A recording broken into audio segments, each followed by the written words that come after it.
Hi, welcome to Booksmart. I'm your host, Caitlin Anthony, and today I have finance, banking, and bankruptcy attorney and author Dan Flanigan. His thrillers have explored America's biggest schemes and scams in the middle of 80s America. Hi, Dan. How are you? Fine, how are you? I am so glad to have you here and to talk about your series. Good to be here. So, why did you decide to write this series? Long story. I decided I wanted to be a writer in my first high school English class. Once somebody explained to me that there could be more than a plot involved in this. It could be about the meaning of life, and it sounded a very interesting thing to do. But how one becomes a writer and the difficulties of that were pretty daunting. I took that intellectual sort of initiative and I got a PhD in history. I got a law degree. I became a civil rights lawyer. But all the time that I was doing all that, I wanted really to be writing fiction uh, and felt quite frustrated that I wasn't doing it. One thing I didn't understand, though, is one reason I wasn't doing it was the big A, alcoholism. And interestingly enough, when I got sober at age 35, I had a burst of writing. I wrote 3 plays, had a stage reading in New York. I wrote the first draft at that time of what became Mink Eyes. Got an agent, got a publisher. Of course, the publisher went bankrupt, and one thing happened, and I just said, "This is too hard," and went back to practicing law and did that for 20 years. But even though I tried to let go of the writing, it didn't let go of me.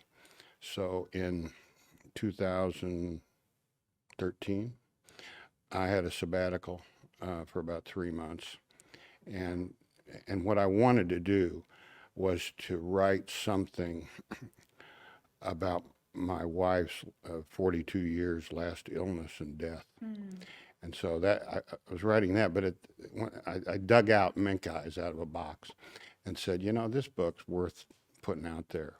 And I substantially revised it. And in the course of it, I said, what'd be interesting? This is 1986 when it took place, is to take this character and the characters within his orbit and make them or have them go as close to the present day as I could and sort of tell the history of our times or parts of the history of our times with this series and with these people.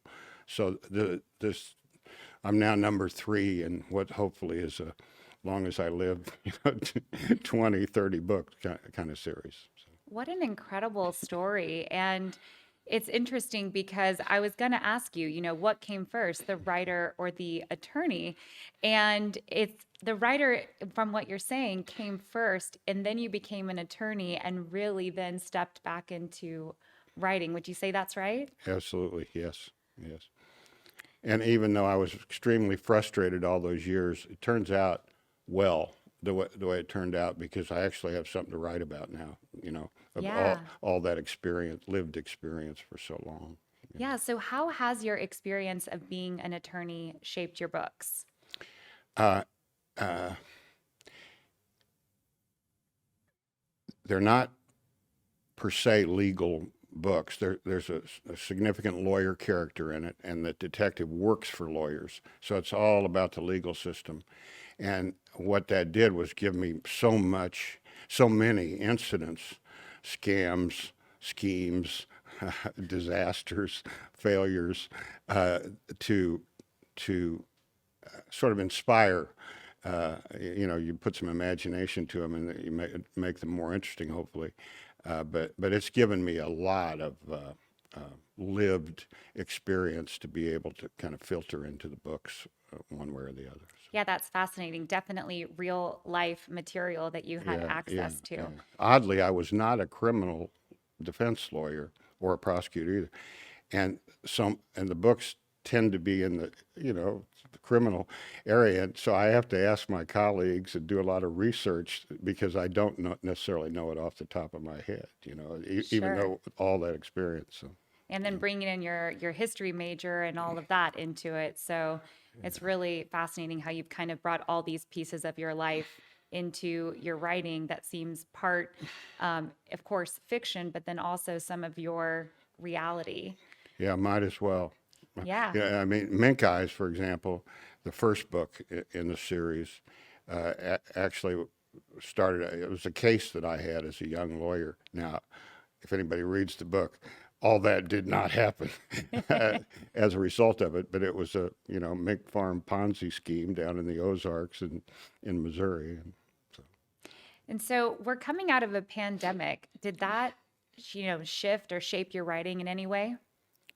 the the only way it did was here I had Mink Eyes, which was not written from scratch in this latest version. It was from something else.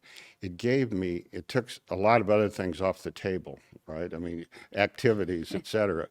So it really gave me the focus to get the Big Tilt, the second book in the series, done. And and that was a challenge. I wasn't absolutely sure that I could plot out something again that way in this mixed mystery detective format.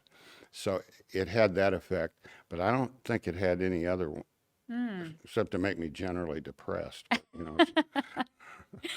Do you take inspiration from other lawyers turned novelists like John Grisham, either in the writing style or process? Their success is inspiring, or at least Hmm. it makes you want to try to do the same thing. But I don't know anything about their process, and my plots are very different than theirs. And they're focused on lawyers mainly. I'm focused more on a detective, investigator type in some ways because I wanted it not to be too autobiographical. Uh, Sure, that makes total so I sense. put that into the lawyer character. Yeah, I love that. And there's a tradition of, damaged detectives in crime novels, and your private detective, Peter O'Keefe, seems to follow in that tradition. I'm curious why you chose to make him an emotionally battered Vietnam vet. He started out as an emotionally battered person, Mm. and it's not just private detectives that are emotionally battered. Uh, uh, but I wanted to. Mink Eyes, the first book, is a coming of age redemption story. A little late in life, mid 30s, but I wanted to make it more interesting than just some me kind of navel gazing sort of thing. So I said, let's put it in this crime detective format and make it more interesting for people. Uh, so, and these novels are really about my generation. And a huge part of that was the Vietnam experience. I Mm. mean, I was a Marine Corps Reserve. I went home after 6 months, and a lot of the people was in with went to Vietnam. Lots of my friends did. I mean, just a formative aspect. It also gave another reason for this guy to have the trauma that he's got, and just make him more interesting generally. Uh, Yeah. so. I really see that in all your character, development that you have here. And separately from this, but I believe it's intertwined, you have a passion about treating addiction and ending child sexual abuse and exploitation. Can I ask where that come from and how you interweave that into your writing, if at all? The I talked about the big A. Yeah. The and when when I got sober, I did it in a treatment center environment, and I looked around in that environment and decided, I know what I'm paying these people, and I have a feeling I know what they're paying the counselors and what this costs and that costs. This would be a great thing to do. Mm. So I got my wife, and we established a treatment center within 6 months of getting out of my own treatment center Wow.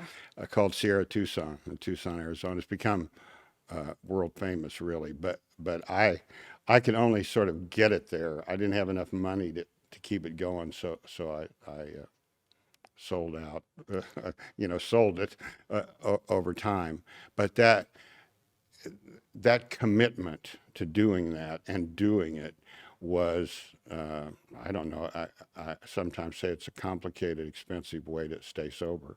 Sure. But that's, let me be sober day at a time for 39 years so far. And, and, and having lived with it and having, that is a critical part of my life and my friends' lives and my family and everybody else's lives, it just comes out in the books as something going on in it. I don't deliberately focus on addiction or recovery or any of that, but it's what I know, and people have fiction's not interesting without obstacles for the characters to deal with. So Yeah, and it makes them so relatable because we all go through our own obstacles. Congratulations also on 39 years of sobriety. You thank you. use the word commitment and commitment of growing your facility, but I also believe that takes extreme commitment to write a series of 3 books. And so, what an incredible way that you have brought all of your, your majors and your passions and what you do for a living and your sobriety into creating these characters for all of us to really enjoy. Which is the favorite of the 3? It's funny because my favorite of the 5 books I've written is not one of those 3. Mm. But I couldn't say anything else and have my daughter see this, except to say that the book I wrote it's called Tenebrae, Tenebrae, which is poetry, and it's mainly focused on my wife's last illness and death. Mm. So that's my favorite book. What a beautiful tribute. My probably my favorite of these is the last one. Just you feel like you continue to progress as a writer, and that's on Lonesome Roads, which just came out in April, and more character development and just I don't know. I feel I did a better job in that book. On the other hand, Big Tilt's the one that's won the awards so far and so on. So I kind of pushed that a bit Yeah. harder. Congratulations Yeah, on that award. yeah. And lastly, before we wrap up here today on Booksmart, what inspires you to write? Uh,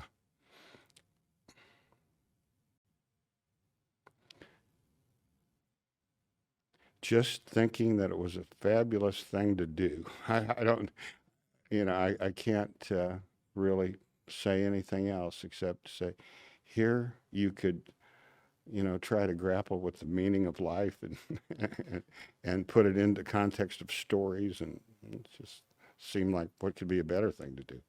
I love it. And Mm. thank you so much, Dan, for joining us here today on Booksmart. It was wonderful having you. Thank you. Yay! Woohoo!